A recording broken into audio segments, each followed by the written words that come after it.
What's up, everybody? It's me, Disbearity here, and I'm here today to bring you guys Regiments of Renown 2 Showcase.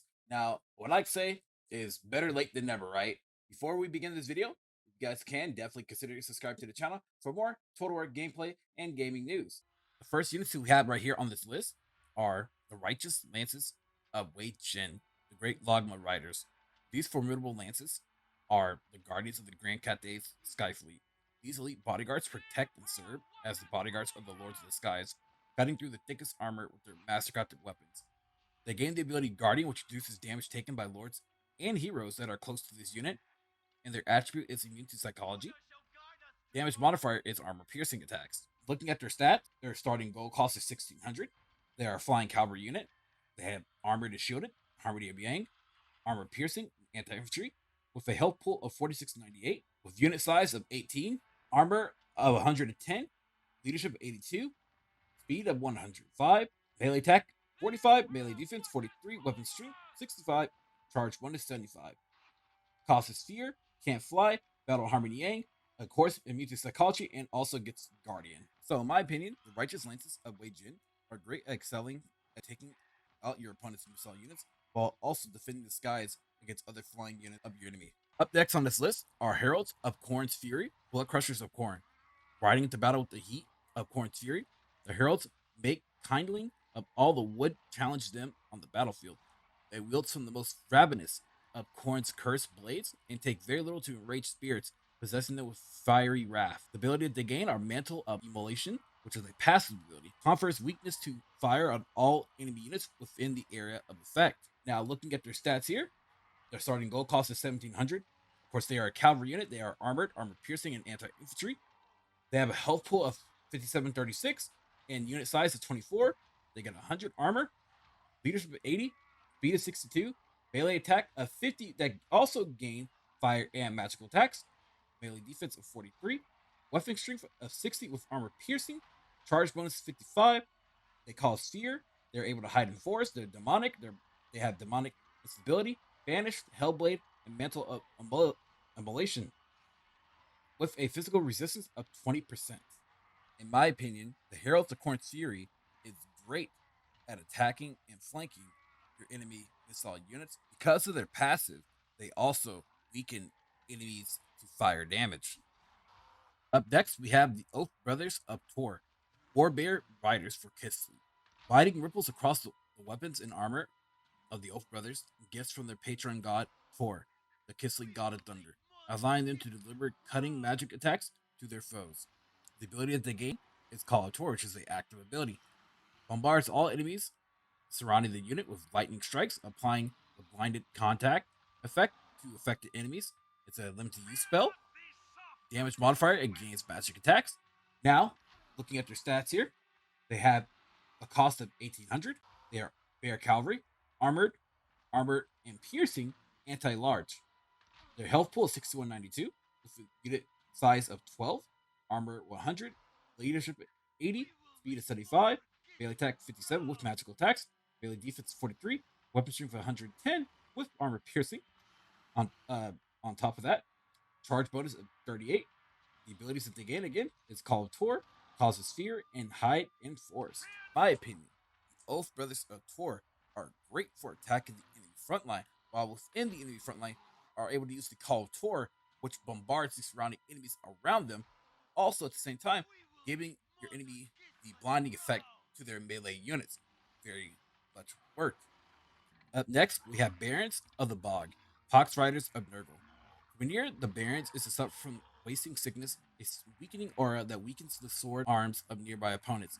At the same time, their vile steeds revitalize nearby demons or daemons of Nurgle with their photid gases. The ability that they gain is Miasma of Rot passive, restores vigor to nearby allied units. Another ability that they gain, the Wasting Sickness passive, reduce the potency of enemy weapons and mass of units caught within the area effect. It's only active when the unit is engaged in melee. Stat adjustment, increased armor. Now, what we have here are their stats, of course. Their cost is 1200. They're War Beasts. They have their anti-infantry, and also they do poison attacks. A tier 2 unit with a size of 18. Armor 80, leadership 70, speed 59, melee attack 41, then do magical and poison, melee defense 45, weapon strength 64, charge bonus 36, causes fear, hide in the forest, demonic, cloud of flies, banish, demonic instability, the wasting sickness, and also miasma of rot. The Barons of the Bog are great for your frontline units because of the simple fact that they restore vigor to nearby allied units so their tiredness does not drain. Also, they do have a passive in which, if they engage with melee combat, whether it gets melee units, infantry, or cavalry units, it reduces their potency of the enemy weapon, so their weapon damage is lowered, which makes them a very strong hold of line against your enemy. Next, we have Sky Striders, Crushers, with great weapons. These unstoppable riders call the peaks of the long lost Titans their home, where they explore the mountaintops and fashion forgotten steel of the Sky Titans into crude armor and weapons, adding to their potency in battle. Contact effect, Frostbite, reduces the speed of enemies struck and melee by this unit. Stat adjustment, increased weapon damage, and stat adjustment, missile resistance. Now, with that said, their stats are as follows: 2100 to the unit cost. They are monstrous cavalry. They're armored. They have armor piercing, anti-large. Their unit health pool is 6660. They have 9 units within the unit. They gain armor 120, leadership 80, speed 75, melee attack 54, melee defense 38, weapon strength 144, armor piercing, charge bonus 80. Siege attacker causes fear, they're able to hide in force, wall breaker with missile resistance of 20%. In my opinion, Sky Striders are really great at chasing down enemy missile units that are routing. Same thing goes for infantry units that are routing as well. But also because of their frostbite that reduces the speed of enemy struck in melee combat, they're great at flanking the back line and also flanking enemy cavalry units. Up next, we have Eternal Entourage. Heartseekers of Slaanesh. The presence of the Eternal Entourage empowers nearby champions to new heights. Their worship, filling their chosen idol with strength and prowess. The ability to gain Obsessive Adoration, which is a passive ability, empowers the melee attack and weapon strength of all friendly lords and heroes within the area effect. The attribute they also gain is Perfect Vigor. Now, stat wise, their cost is 1600. Their Shock Cavalry, Armor Piercing, very fast, Poison, health pool of 4635. Their Tier 3 unit with 45 units within the unit. Armor 15, Leadership 80, Speed 100, Melee Attack 57 with magical and poison, melee defense 50, weapon strength 46, piercing, charge bonus 46, causes fear, perfect vigor, vanguard deployment, hide in forest, devastating flanker, demonic instability, banish, and soul set. Here we have it. Last but not least, Knights of Immolation, Doom Knights of Tzeentch. Wielding lances imbued with Tzeentchian fire, the Knights of Immolation ride into battle on particularly spite disc of Tzeentch, spewing fire on their enemies below. We know they might not look like your traditional mounts, but don't let that fool you. These elite cavalry are nonetheless deadly. So they gain the ability Searing Torrent, which is a active ability, bombards enemies directly below with fire damage. Also confers the Warp Flame contact effect, carries more uses than normal, but the ability only recharges once the unit is in melee combat. It's a limited use. So this unit gains magic attacks and flaming attacks. Now, looking at its stats here, this unit has a cost of 1700, especially in melee for multiplayer, of course. It's armored and shielded. It gets a barrier in anti-infantry, but also has a health pool of 4410 with 18 within its units, and it's a tier 3 unit.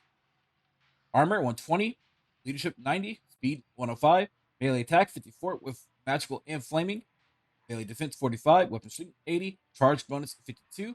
They get Searing Torrent, causes fear, vanguard deployment, can fly, and the mark of Tzeentch. My honest opinion, these knights are great going in and out, harassing your enemy units during the front line, while also coming in and casting Searing Torrent to do damage and going back out. While doing so, they're able to chase down enemy units that are routing in order to gain back that Searing Torrent ability. But once again, it is a limited use ability, so you have to use that ability wisely. Thank you guys for watching this video once again. If you guys did enjoy this video, please remember to like and subscribe. Also, make sure to click the notification bell down below to be notified when my next videos are coming out. Thank you guys for watching. Thank y'all for your support. All that you guys do. Y'all have a good one, and we'll see y'all the next video. Peace out. Much love, everybody. Have a good one, y'all. If you guys enjoyed this video, please leave a like and also hit the bell notification down below. Thanks for watching.